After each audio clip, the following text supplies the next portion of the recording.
السلام علیکم سامعین، آپ دیکھ رہے ہیں مکس سٹوری چینل۔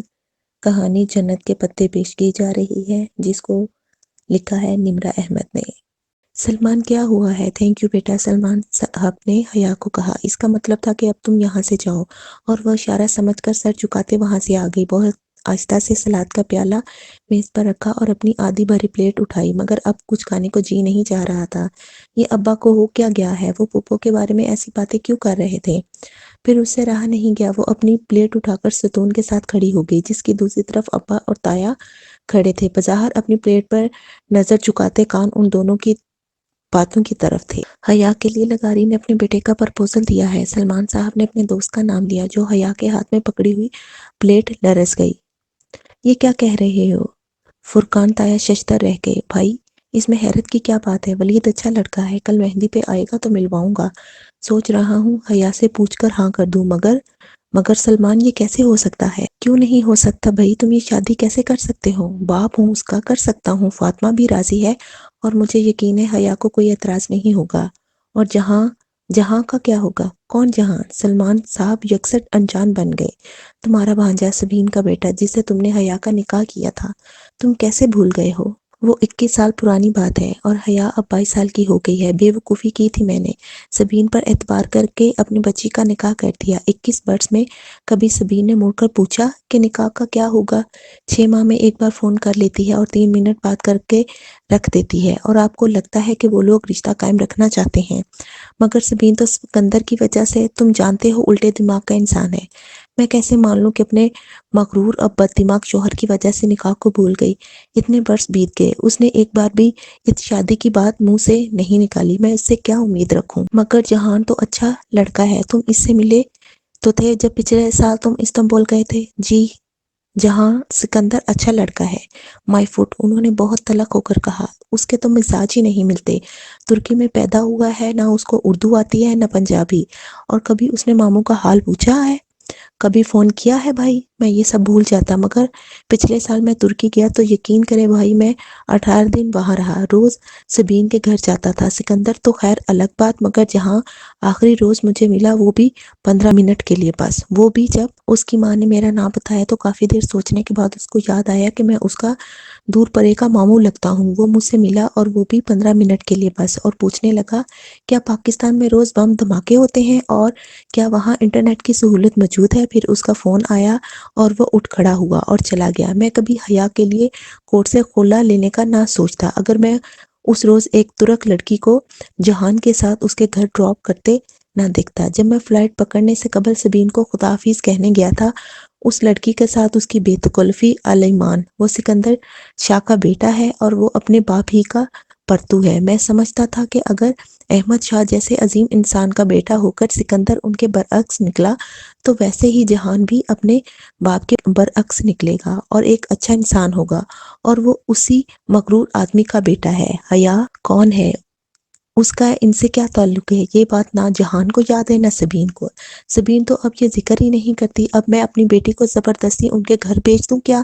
خیر، کل ولید سے ملواؤں گا آپ کو۔ اب جو رشتہ بھی اچھا لگا میں حیا کی شادی کرا دوں گا۔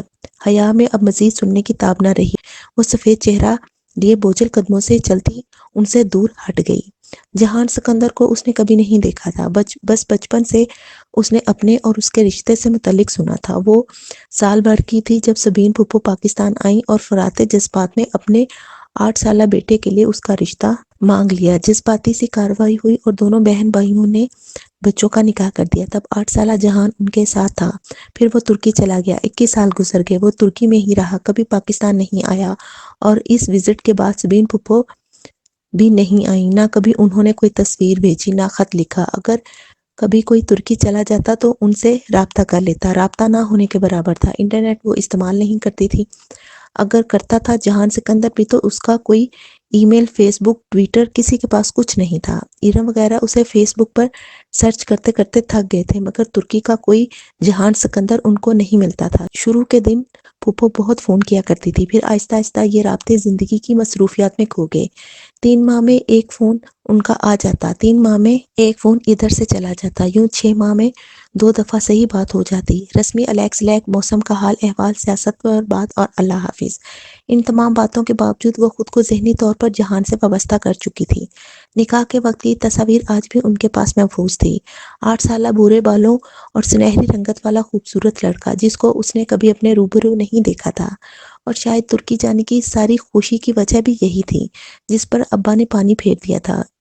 اس روز اسے رہ رہ کر جہان پر غصہ آ رہا تھا، جس کی بے رخی کے باعث اب یہ رشتہ ایک سوالیہ نشان بن گیا تھا۔ اگر خیر داور بھائی کی شادی ہو جائے اور سیمسٹر ختم ہو جائے تو وہ ترکی جائے گی اور ان کو ضرور ڈھونڈے گی۔ حیا کدھر ہو؟ وہ لابی میں آویزاں آئینے کے سامنے کھڑی ماتھے پر ٹیکا درست کر رہی تھی جب فاطمہ بیگم اسے پکارتی آئیں۔ ہر طرف گہما گہمی تھی، ایک ناقابل فہم شور سا مچا تھا۔ مہندی کا فنکشن شروع ہو چکا تھا، سب باہر جانے کی جلدی مچائے ادھر ادھر بھاگ رہے تھے اور وہ ابھی تک وہیں کھڑی تھی۔ کیا ہوا اماں؟ وہ ٹیکے کے ساتھ الجھتی ہوئی جو ماتھے پر سیٹ ہو کر نہیں دے رہا تھا۔ سونے کا گول سکے کی شکل کا ٹیکا جس کے نیچے ایک سرخ روبی لٹک رہا تھا بار بار ادھر ادھر جھول رہا تھا۔ ٹیکے کو ٹھیک کرتے ہوئے مسلسل اس کی چوڑیاں کھنک رہی تھی۔ جلدی آؤ، تمہارے ابا بلا رہے ہیں، کسی سے ملوانا ہے تمہیں۔ ان کی آواز میں خوشی کی رموک تھی۔ وہ چونک کر ان کو دیکھنے لگی۔ نفیس سی سلک کی ساڑی اور ڈائمنڈز پہنے وہ خاصی باوقار اور خوش لگ رہی تھی۔ اس کی انگلیوں نے ٹیکا چھوڑ دیا، دل زور سے دھڑکا۔ کیا پھپھو آ گئی تھی؟ اور ان کا مغرور بیٹا بھی؟ کدھر ہے ابا؟ وہ دھک دھک کرتے دل کے ساتھ ان کے پیچھے باہر نکلی۔ گیٹ کے قریب سلمان کھڑے دکھائی دے رہے تھے، ان کے ساتھ ایک خوبرو سا لڑکا کھڑا تھا جس کے شانے پہ ہاتھ رکھے وہ باتیں کر رہے تھے۔ سامنے خاصے باوقار سے سوٹ میں ملبوس ایک صاحب اور ڈیسنٹ سی خاتون تھی، وہ دونوں پہلو سے لہنگا سنبھالتی ان کے قریب آ گئی۔ یہ حیا ہے میری بیٹی، سلمان صاحب نے مسکرا کر اسے شانوں سے تھاما۔ السلام علیکم، اس نے سر کو جنبش دیتے ہوئے مدھم آواز میں سلام کیا۔ وعلیکم السلام بیٹا۔ وہ تینوں دلچسپی سے اسے دیکھنے لگے۔ اس نے ڈل گولڈن کلر کا لہنگا پہنا تھا، کامدار بلاؤز کی آدھی سے بھی چھوٹی آستینیں اور ان سے نکلتے اس کے دودھیا بازو سنہرے موتیوں کی شعاعوں میں سنہرے دکھ رہے تھے۔ بھاری کامدار دوپٹہ اس نے گردن میں ڈال رکھا تھا، بال ہمیشہ کی طرح کھلے کمر پر گرے تھے، ٹیکے کے ساتھ کے سنہری جھمکے کانوں سے لٹک رہے تھے اور ملائی سے بنا چہرہ ہلکے میک اپ سے دلکش لگ رہا تھا۔ اس نے کاجل سے لبریز پلکیں اٹھائیں۔ وہ تینوں اسے ستائشی نظر سے دیکھ رہے تھے۔ اور حیا، یہ میرے دوست ہیں، عمیر لغاری، یہ مہناز بھابی ہیں، اور یہ ان کے صاحبزادے ہیں ولید۔ اس کے دل پر بوجھ سا آ گرا، آنکھوں میں بے اختیار نمکین پانی بھر آیا جسے اس نے اندر اتار لیا۔ Nice to meet you. وہ مہمان آنے لگے ہیں، میں پھول کی پتیاں ادھر رکھ آئی ہوں، سب مجھے ڈھونڈ رہے ہوں گے تو میں ہاں تم جاؤ انجوائے کرو۔ سلمان صاحب نے آہستگی سے اس کے شانوں سے ہاتھ ہٹا لیے۔ وہ معذرت خواہانہ مسکراتی ہوئی گیٹ کی جانب بڑھ گئی۔ باہر آ کر اس نے بے اختیار آنکھوں کے بھیگے گوشے صاف کیے اور ایک نظر ان کو پلٹ کر دیکھا، پھر سر جھٹک کر آگے بڑھ گئی۔ ان کے گھر کے ساتھ خالی پلاٹ میں شامیانے لگا کر مہندی کا فنکشن ارینج کیا گیا تھا۔ مہندیاں دونوں گھروں کی الگ الگ تھی، گیندے کے پھولوں، موتیے کی لڑیوں سے ہر کونا سجا تھا۔ تقریب سیپریٹڈ تھی، مرد الگ عورتیں الگ۔ ہاں، عورتوں کی طرف خاندان کے مردوں کا آنا جانا لگا تھا۔ مریم بھی سلور کامدار لہنگے میں ادھر ادھر گھوم رہی تھی۔ وہاں ڈی جے، مووی والے اور ریفریشمنٹ سرو کرتے باہر کے مرد تھے، مگر آج تو شادی کا ایک فنکشن تھا، پھر سر ڈھانپنے کی پابندی کیسی ہوتی؟ شادیوں پہ تو خیر ہوتی ہے نا۔ حیا، ڈانس شروع کریں؟ ارم اپنا لہنگا سنبھالتی ہوئی اس کے پاس آئی۔ ہاں ٹھیک ہے، تم گانا لگواؤ۔ اور یہ کون ہے؟ سامنے والی کرسیوں کی قطار کے سامنے کے ساتھ کھڑی ایک لڑکی کرسی پر بیٹھی خاتون سے جھک کر مل رہی تھی۔ اس نے سیاہ عبایا اور اوپر اسٹول لے رکھی تھی۔ عجیب بات ہے کہ اس لڑکی نے انگلیوں سے نقاب تھام رکھا تھا۔ کون؟ ارم نے پلٹ کر دیکھا، پھر گہری سانس لے کر مڑی۔ یہ ایلین ہے۔ کون؟ حیا نے حیرت سے کہا۔ ایلین؟ ارے شہلا بھابی ہیں یہ، پوری دنیا سے الگ ان کی 1.5 اینٹ کی مسجد ہوتی ہے، بس توجہ کھینچنے کے لیے فنکشنز پر بھی عبایا نقاب میں ملتی ہیں۔ اب پوچھو بھلا عورتوں کے فنکشن میں کس سے پردہ کر رہی ہیں؟ ہاں واقعی عجیب ہے یہ بھی۔ اس نے شانے اچکائے۔ وہ ان کے ایک سیکنڈ کزن کی وائف تھی اور سال بھر پہلے ہی شادی ہوئی تھی۔ ڈی جے نے گانا سیٹ کر دیا، انہوں نے مووی والے کو ڈانس کی مووی بنانے سے منع کر دیا اور پھر اپنا مہارت سے تیار کردہ رقص شروع کیا۔ ایک سنہری پری لگ رہی تھی تو دوسری چاندی کی۔ جب پاؤں دھو گئے اور خوب تالیاں بجی تو وہ ہنستے ہوئے کرسیوں کی طرف آئیں۔ السلام علیکم شہلا بھابی۔ وہ لڑکیاں بھی اسی میز پر موجود تھیں۔ ارم نے فوراً سلام کیا، حیا نے بھی پیروی کی۔ وعلیکم السلام، کیسی ہو تم دونوں؟ وہ مسکرا کر خوش دلی سے ملی۔ ایک ہاتھ کی دونوں انگلیوں سے اس نے ابھی تک سیاہ نقاب تھام رکھا تھا۔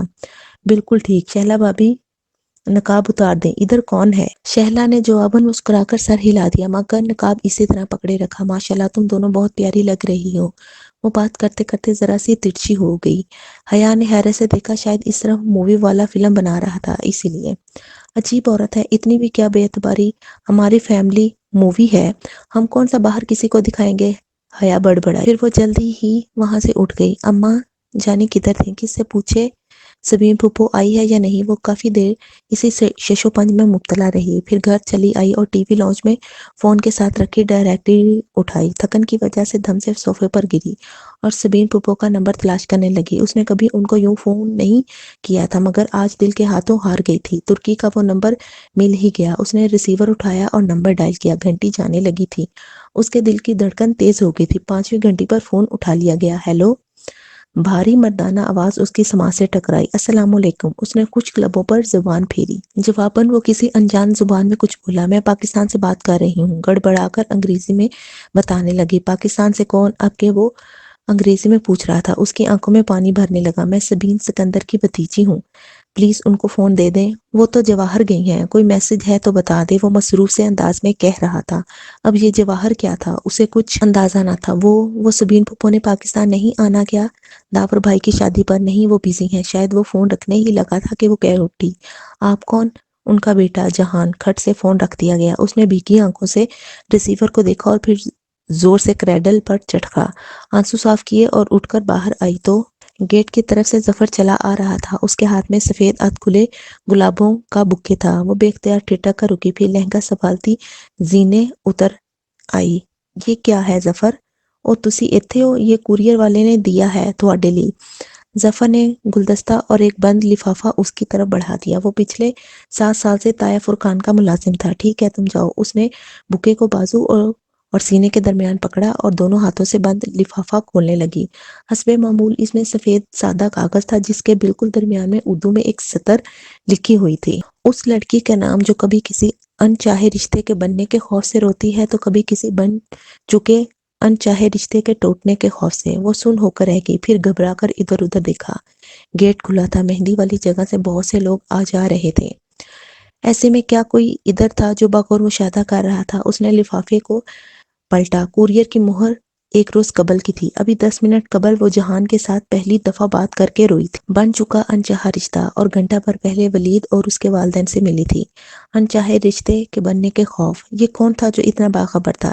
ایک دن قبل ہی اسے علم ہوا کہ وہ آج 2 دفعہ روئے گی۔ وہ خوف زدہ سے کھڑی بار بار وہ تحریر پڑھے جا رہی تھی۔ ابا نکل تو نہیں گئے؟ وہ پرفیوم کی بوتل بند کرتی مخصوص ہارن اور گیٹ کھولنے کی آواز پر موبائل اور پرس اٹھا کر باہر کو بھاگی۔ مقررہ وقت ہونے کو تھا۔ آج داور بھائی کی بارات تھی۔ پورچ خالی تھا۔ طاہر فرقان کے پورشن سے البتہ آواز آ رہی تھی۔ اب کیا کرے؟ ابا کو فون کرے یا طاہر فرقان کے گھر جا کر کسی سے لفٹ مانگے؟ وہ سوچ ہی رہی تھی کہ گیٹ پر ہارن ہوا۔ اس نے رک کر دیکھا، سیاہ چمکتی اکارڈ باہر کھڑی تھی۔ اس کی ہیڈ لائٹس خاصی تیز تھیں۔ اس نے بے اختیار ماتھے پر ہاتھ کا سایہ بنا کر دیکھنا چاہا۔ وہ ولید لغاری تھا، ساتھ فرنٹ سیٹ پر اس کے والد تھے اور پیچھے والدہ۔ السلام علیکم حیا۔ وہ دروازہ کھول کر باہر نکلا۔ وہ دھیمی ہوتی ہیڈ لائٹس میں ان کے سامنے کھڑی تھی۔ گہرے سرخ کامدار بغیر آستینوں والا فراق جو پاؤں تک آتا تھا اور نیچے ہم رنگ تنگ پاجامہ، گولڈن دوپٹہ گردن میں تھا۔ ہمیں میرج ہال کا علم نہیں ہے، انکل ہیں؟ وہ اسے نظر انداز کرتی لغاری صاحب کے دروازے کے پاس رکی۔ انکل پیراڈائز ہال جانا ہے اور ابا شاید نکل گئے ہیں، مجھے پتہ نہیں چلا۔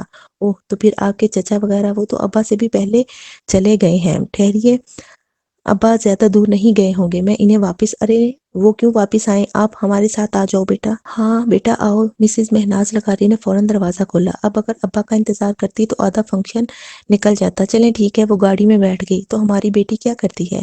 راستے میں لغاری صاحب نے پوچھا۔ میں ان کی بیٹی کب سے ہو گئی؟ جی میں شرعی اینڈ لاء میں LLB آنرز کر رہی ہوں۔ یعنی کہ آپ اسلامی وکیل ہو؟ جی۔ وہ پھیکا سا مسکرائی۔ یہ لوگ اتنی اپنائیت کیوں دے رہے تھے اسے؟ حیا بیٹی، آپ کا شادی کے بعد پریکٹس کا ارادہ ہے؟ کیونکہ میں اور آپ کے انکل تو کبھی اس معاملے میں زبردستی کے قائل نہیں۔ خود ولید کو بھی شادی کے بعد بیوی کے جاب کرنے پر کوئی اعتراض نہیں۔ مہناز کہہ رہی تھی اور وہ ہکا بکا ان کو دیکھ رہی تھی۔ کیا معاملات اتنے آگے بڑھ چکے ہیں یا وہ اس خوش فہمی کا شکار تھے کہ ابا ان کو کبھی انکار نہیں کریں گے؟ وہ اس وقت پرسکون ہوئی جب میرج ہال کی بتیاں نظر آنے لگیں۔ لفٹ کا شکریہ انکل، وہ انکل اور آنٹی کے ساتھ ہی باہر نکلی تھی۔ اسی پل انکل کا موبائل بجا تو وہ معذرت کر کے ایک طرف چلے گئے۔ مہناز بھی ان کے پیچھے گئیں۔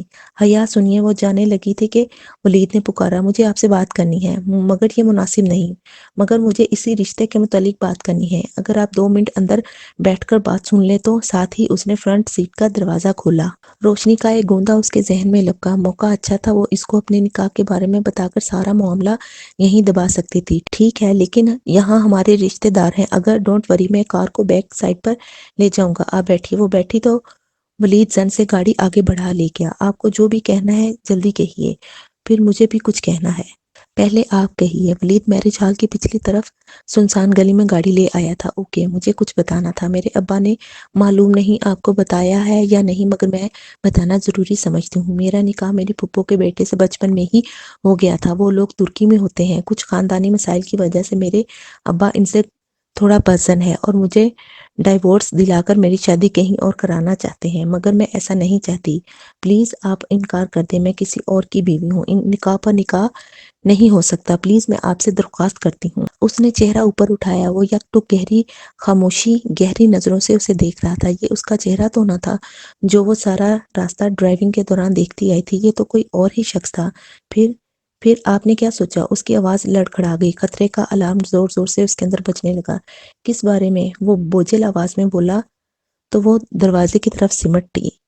اس کا ہاتھ ہینڈل پر رینگ گیا۔ آپ کے اس رشتے سے انکار کے بارے میں ساری عمر پڑی ہے یہ باتیں کرنے کے لیے حیا، ابھی تو ان لمحوں کا فائدہ اٹھاؤ جو میسر ہیں۔ وہ ایک دم سے اس پر جھکا، حیا کے لبوں سے چیخ نکلی۔ ولید نے دونوں ہاتھ اس کی گردن پر رکھنے چاہے، مگر اس نے زور سے ہینڈل گھما کر دروازہ کھولا اور دوسرے ہاتھ سے ولید کو دھکا دے کر باہر نکلی۔ اس کا دوپٹہ ولید کے ہاتھ میں آ گیا تھا، وہ بنا پیچھے مڑ کر دیکھے بھاگی جا رہی تھی۔ گلیاں سنسان تھی، جانے وہ کہاں لے آیا تھا۔ آج اتوار تھا اور دکانوں کے شٹر گرے ہوئے تھے۔ وہ بھاگتے ہوئے گلی کے دوسرے سرے پر پہنچی، مگر یہ کیا، گلی آگے سے بند تھی۔ ڈیڈ اینڈ، کیوں بھاگتی ہو؟ مسرور سے انداز میں پیچھے سے کسی نے کہا تو وہ گھبرا کر پلٹی۔ ولید سامنے سے قدم قدم چلتا آ رہا تھا، اس کے لبوں پر فاتحانہ مسکراہٹ تھی۔ وہ نڈال سی دیوار سے لگ گئی، اس کا دوپٹہ تو وہی رہ گیا تھا، اب بغیر آستینوں کے چھلکتے بازو اور گلے کا گہرا کٹ۔ اس نے بے اختیار سینے پر بازو لپیٹے۔ مجھے جانے دو، اس کی آواز گھبرا گئی۔ کیسے جانے دو؟ پھر تم نے ہاتھ تھوڑے ہی آنا ہے۔ وہ چلتے چلتے اسے چند قدم کے فاصلے پر آ کر کھڑا ہو گیا۔ پلیز، میں ایسی لڑکی نہیں ہوں۔ تو کیسی لڑکی ہو؟ مجھ سے لفٹ لے لی مگر شادی سے انکار ہے۔ تب ہی گاڑی میں اتنی بے رخی دکھا رہی تھی، وہ اس کے بالکل سامنے آ رکا۔ پلیز، اس میں اتنی ہمت نہیں تھی کہ اب ولید کو دھکا دیتی۔ شش، وہ مسکراتے ہوئے آگے بڑھ۔ حیا نے سختی سے آنکھیں میچ لی، تبھی اس نے زور سے کسی ضرب لگنے کی آواز سنی اور پھر ولید کی کرا۔ اس نے دھیرے سے آنکھیں کھولی۔ ولید چکرا کر نیچے گر رہا تھا اور اس کے پیچھے کوئی کھڑا نظر آ رہا تھا۔ شوخ نارنجی شلوار قمیض میں ملبوس، میک اپ سے اٹا چہرہ لیے وہی اس روز والا خواجہ سرا ڈولی۔ اس کے ہاتھ میں ایک فرائی پین تھا جو اس نے شاید ولید کے سر پر مارا تھا۔ وہ ساکت کھڑی اس کو دیکھ رہی تھی۔ وہ 2 قدم آگے بڑھا اور عین حیا کے سامنے رکا۔ اس کی آنکھوں میں ایسی کاٹ تھی کہ وہ سانس روک کے اسے دیکھی گئی۔ تبھی اس نے اپنا ہاتھ بڑھایا اور حیا کو گردن کے پیچھے سے دبوچا، لیکن اس کے منہ سے کراہت تک نہ نکلی۔ اس کی گردن کو یوں ہی پیچھے سے دبوچے ڈولی نے ایک جھٹکے سے اسے آگے دھکیلا۔ گلی کے آغاز تک جہاں سے وہ آئی تھی وہ اسے لے گیا، پھر مخالف سمت مڑ گیا۔ سامنے ہی میرج ہال کا پچھلا حصہ تھا۔ وہ اسے گیٹ تک لے آیا اور ایک جھٹکے سے اسے چھوڑا۔ اس نے ڈبڈبائی آنکھوں سے ڈولی کو دیکھا، وہ ابھی تک لب پیچھے کاٹ دار آنکھوں سے اسے دیکھ رہا تھا۔ دفعتاً ڈولی نے اپنی گردن سے لپیٹا نارنجی دوپٹہ کھینچا اور اس پر اچھالا۔ دوپٹہ اس کے سر پر آ ٹھہرا۔ ڈولی چپتی ہوئی نظروں سے اسے دیکھتا ہوا بولا، بے حیا۔ پھر وہ پلٹ گیا۔ نارنجی دوپٹہ اس کے کندھوں سے پھسل کر قدموں میں آ گرا تو وہ چونکی، پھر جھک کر دوپٹہ اٹھایا۔ اس نے اچھے طریقے سے خود کو اس میں لپیٹا تاکہ پہچانی نہ جائے اور پچھلے گیٹ کی طرف بڑھ گئی۔ ہال میں جانے کے بجائے وہ باتھ رومز کی طرف آئی اور اپنا حلیہ درست کیا۔ اندر فنکشن عروج پر تھا، وہ ایسی حالت میں نہ تھی کہ 2 قدم بھی چل پاتی، سو بے دام سی آخری نشست پر گری ہوئی تھی۔ بے حیا، بے حیا، بے حیا۔ ڈولی کے لفظ ہتھوڑے کی طرح اس کے دماغ پر برس رہے تھے۔ وہ بے حیا تو نہیں تھی، وہ تو کبھی کسی لڑکے کی گاڑی میں نہیں بیٹھی تھی۔ اس سے تو یہ غلطی پہلی بار ہوئی تھی۔ پھر سوچ سوچ کر دماغ پھٹا جا رہا تھا۔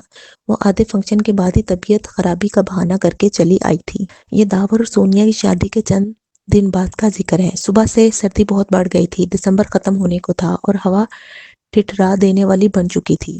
ایسے میں وہ کیمپس میں اسکالرشپ کوآرڈینیٹر کے آفس کے باہر دروازے پر لگی لسٹ کو دیکھ رہی تھی۔ اراسمس مینڈس ایکسچینج پروگرام کے تحت اسٹوڈنٹ میں سے صرف 2 لڑکیاں سبانجی یونیورسٹی جا رہی تھی، حیا سلمان اور خدیجہ رانا۔ خدیجہ رانا کون ہے بھلا؟ وہ سوچتے ہوئے اپنے یخ ہوتے ہاتھ آپس میں رگڑ رہی تھی۔ سردی سے اس کی ناک سرخ پڑ رہی تھی۔ لانگ شرٹ اور ٹراؤزر پر سٹائلش لانگ سا سویٹر پہنے وہ دروازے کے سامنے کھڑی تھی۔ دفعتاً عقب سے کسی نے پکارا،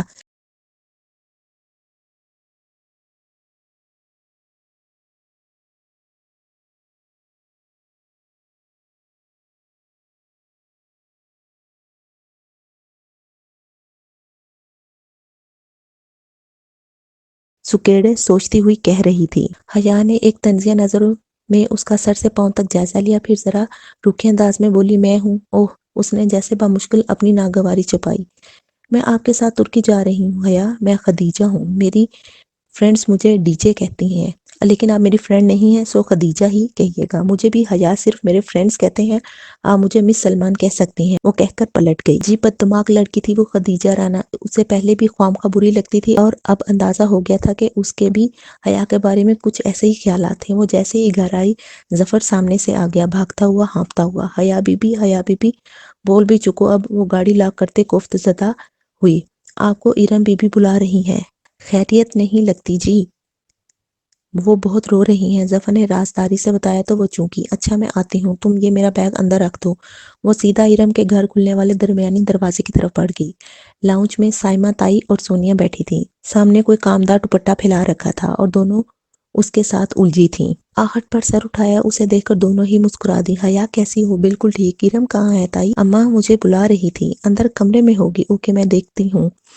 وہ مسکرا کر راہداری کی سمت بڑھ گئی۔ ارم کے کمرے کا دروازہ بند تھا، اس نے ڈور نوب گھما کر دھکیلا، دروازہ کھلتا چلا گیا۔ ارم بیڈ پر اکڑوں بیٹھی تھی، سامنے لیپ ٹاپ کھلا پڑا تھا۔ چمکتی اسکرین کی روشنی ارم کے چہرے کو چمکا رہی تھی، جس پر آنسو لڑیوں کی صورت بہہ رہے تھے۔ ارم کیا ہوا؟ وہ قدرے فکر مندی سے ارم کے سامنے آ بیٹھی۔ ارم نے سرخ متورم آنکھیں اٹھا کر حیا کو دیکھا، اس کی آنکھوں میں کچھ تھا جو اسے ٹھٹکا گیا۔ حیا ایک بات بتاؤ، اس کا رندا ہوا لہجہ عجیب سا تھا۔ بولو۔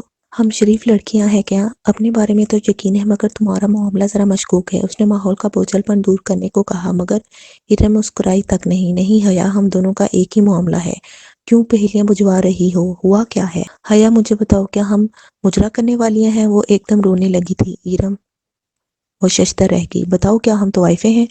وہ اور زور سے رونے لگی۔ ارم بات کیا ہوئی؟